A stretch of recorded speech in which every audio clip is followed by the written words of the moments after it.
এই যে ভূমিকম্প হলো আপনার গান বাজনা বাজানোর কারণে।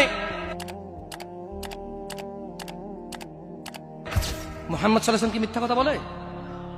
কারা কারা হাত তোলেন তো যে মুহাম্মদ সাল্লাল্লাহু আলাইহি ওয়াসাল্লাম জানে না, মুহাম্মদ সাল্লাল্লাহু আলাইহি ওয়াসাল্লাম জানে না, এরকম কারা কারা স্বীকার করে?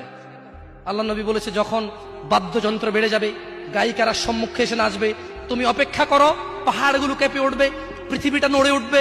জালজালা ইযা জুলজিলাতিল আরদু জিলজালাহা, যখন পৃথিবী প্রবল কম্পনে প্রকম্পিত হবে।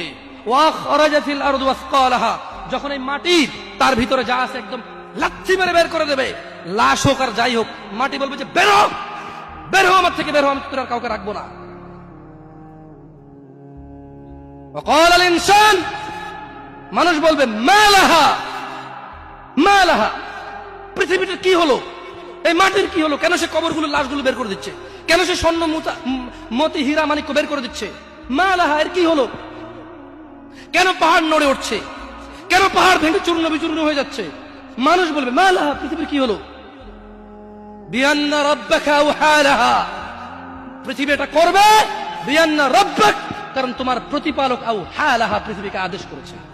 আপনি গান শোনেন, আমি শুনি না, আপনি গান বাজান, আমি বাজাই না। যখন চিটাগং নড়ে উঠলো ভূমিকম্পে, আপনার বাড়ির সাথে আমার বাড়িটাও নড়ছে। বন্ধ করেন এই জুলুম আমাদের উপর, আল্লাহর দিকে তাকিয়ে বন্ধ করেন, আল্লাহর দিকে তাকিয়ে বন্ধ করেন। আপনার বাড়িটা যদি ভেঙে ফেলার ইচ্ছা হয়, বুলডোজার এনে ভেঙে ফেলেন, কেউ ধরবে? কেউ জিজ্ঞেস করবে আপনাকে?